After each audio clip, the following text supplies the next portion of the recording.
Hi everyone, मैं हूं मधु और आप देख रहे हैं मेरा चैनल ट्विंस मामा। आज मैं लाई हूं आपके लिए myths and facts in pregnancy part 2। Myths versus facts in pregnancy part 1 में मैंने आप लोगों से कुछ मिथ्स के बारे में बातें की थी। आज कंप्लीट करते हैं इसी पूरे लिस्ट को। एक बहुत ही पॉपुलर मिथ है जिसमें ये माना जाता है कि देसी घी आपके नॉर्मल डिलीवरी के प्रोसेस को इजी बना देता है।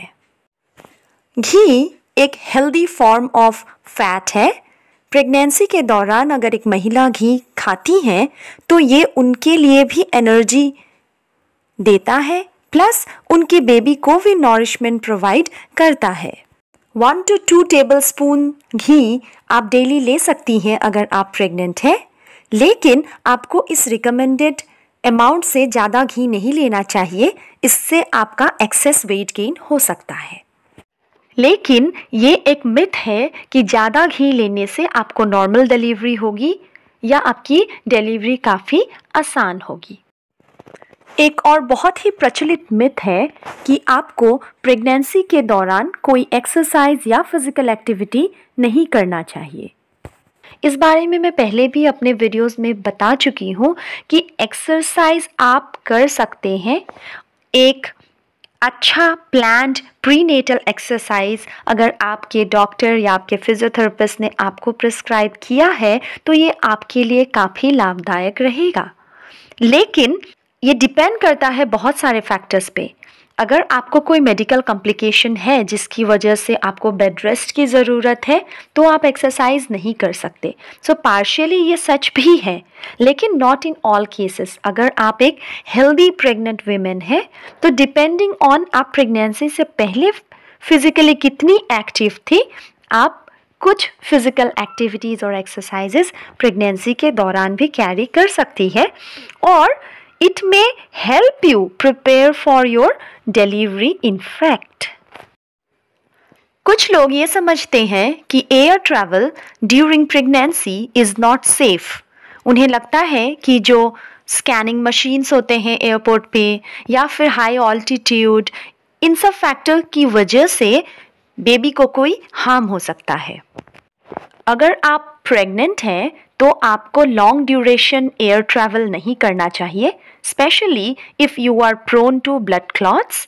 अदरवाइज एयरलाइंस का भी ऐसा कोई रेस्ट्रिक्शन नहीं होता till 27 to 28 weeks of pregnancy. After 28 weeks of pregnancy आपके चांसेस ऑफ प्रीटर्म डिलीवरी या फिर लेबर बढ़ जाते हैं, इसीलिए कुछ एयरलाइंस आपसे कहते हैं कि फिट टू फ्लाई सर्टिफिकेट चाहिए उनको आपके डॉक्टर से।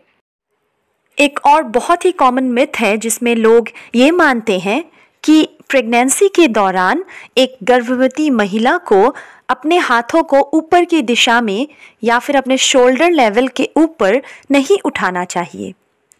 ऐसा करने से उनके गर्भनाल या फिर जिसे अम्बिलिकल कॉर्ड कहते हैं वो बेबी के गले में अटक सकता है। ये कंप्लीटली एक मिथ है, ऐसा कुछ नहीं होता। आप थ्रू आउट प्रेगनेंसी अपने हाथों को ऊपर स्ट्रेच कर सकते हैं। एक और प्रचलित धारणा है कि आपको अपने पेट्स स्पेशली बिल्ली से परहेज करना चाहिए थ्रू आउट योर प्रेगनेंसी। ये पार्शियली मिथ है भी और नहीं भी, क्योंकि बिल्ली के फीसस में एक पैरासाइट मिलता है जो कि टॉक्सोप्लाज्मोसिस नामक एक इन्फेक्शन का कारण हो सकता है। और टॉक्सोप्लाज्मोसिस अगर प्रेगनेंसी में हो तो ये काफ़ी कॉम्प्लिकेशंस ला सकता है। इसकी वजह से आपको कैट के लिटर से खुद को दूर रखना है। वैसे एज पेट्स आप कैट अपने पास रख सकते हैं। कुछ लोग आपको ये कहते हैं कि आपको किसी रस्सी के ऊपर, या मॉडर्न डेज में तो ये वायर्स के ऊपर भी लागू हो गया है, उसके ऊपर पैर नहीं रखना चाहिए, इससे आपके बेबी का अम्बिलिकल कॉर्ड उसके गले में अटक सकता है। तो इसमें कोई साइंटिफिक बेसिस नहीं है, ये एक बहुत बड़ा मिथ है।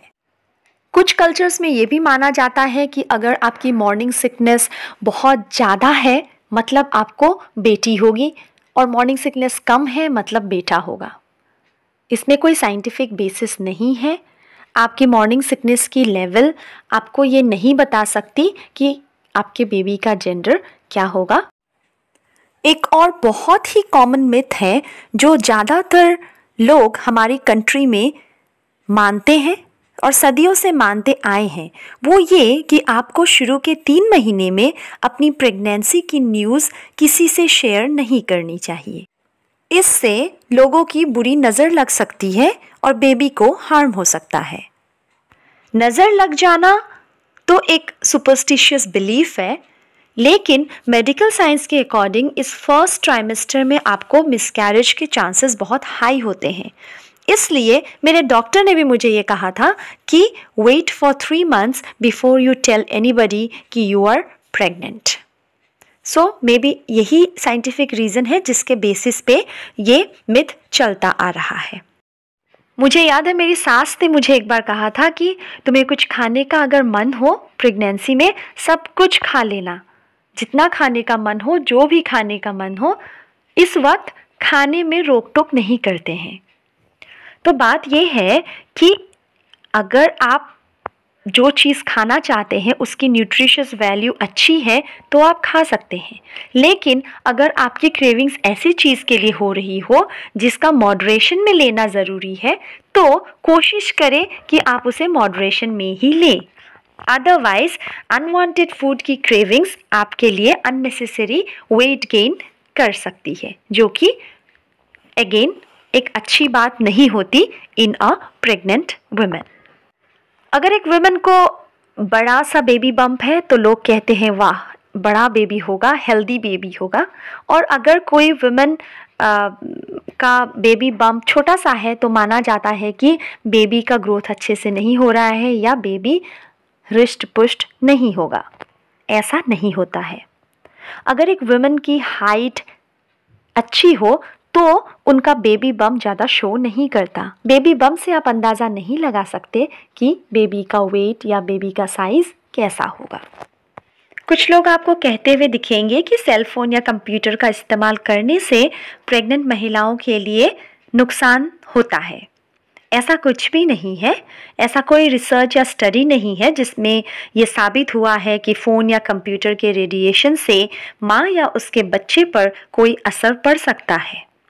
पर हाँ, घंटों अगर आप लैपटॉप या कंप्यूटर के आगे गलत पोजीशन में बैठकर काम कर रहे हैं, इससे बैक पेन के साथ साथ आपका स्ट्रेस लेवल भी बढ़ सकता है।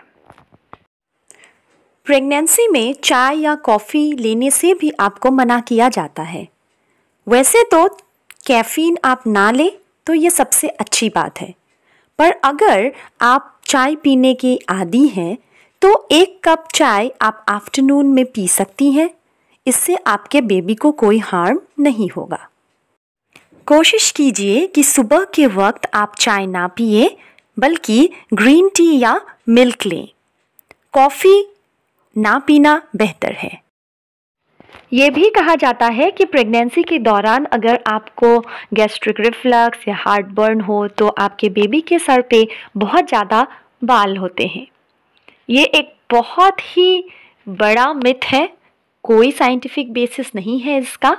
हार्ट बर्न की वजह होती है कि आपके यूट्रस के अपवर्ड ग्रोथ की वजह से स्टमक और इसोफेगस में अनड्यू स्ट्रेस पड़ता है, अपवर्ड स्ट्रेस, जिसकी वजह से आपके स्टमक के एसिडिक कंटेंट्स ऊपर की तरफ इसोफेगस की तरफ जाते हैं और इसे गैस्ट्रोइसोफेजियल रिफ्लक्स या एसिड रिफ्लक्स कहा जाता है। कहा जाता है कि बेबी के बर्थ के पहले उसके लिए नया कुछ खरीदना नहीं चाहिए, कोई गिफ्ट, कोई प्रेजेंट, उन्हें कोई गिफ्ट अगर दे भी तो उसे खोलना नहीं चाहिए, इससे नज़र लग जाती है। ऐसा कुछ नहीं होता। आपको अपनी डिलीवरी बैग रेडी करने के लिए बेबी के लिए कपड़े, सामान ये खरीदने ही चाहिए। इससे आप बेटर तैयार रह सकती हैं अपने डिलीवरी एंड हॉस्पिटल स्टे के लिए। वैसे तो ज़्यादातर महिलाएं इस दौरान अल्कोहल से खुद को दूर ही रखती हैं, पर कुछ महिलाएं ये मानती हैं कि an occasional glass of wine is okay. Alcohol को किसी भी कॉस्ट में आपको अवॉइड करना चाहिए ड्यूरिंग प्रेगनेंसी, क्योंकि किसी भी रिसर्च स्टडी ने अभी तक ये बताया ही नहीं है कि सेफ क्वांटिटी ऑफ अल्कोहल कितनी होती है गर्भावस्था के दौरान। प्रेगनेंसी में अल्कोहल लेने से बेबी को ब्रेन एंड सेल डैमेज हो सकता है। सो बेस्ट यही है कि आप वाइन हो या किसी भी तरह की अल्कोहल से खुद को दूर रखें। आगे भी ऐसे ही प्रेगनेंसी रिलेटेड इन्फॉर्मेशन के लिए मेरे चैनल को सब्सक्राइब कर लीजिए। Thank you so much. See you soon.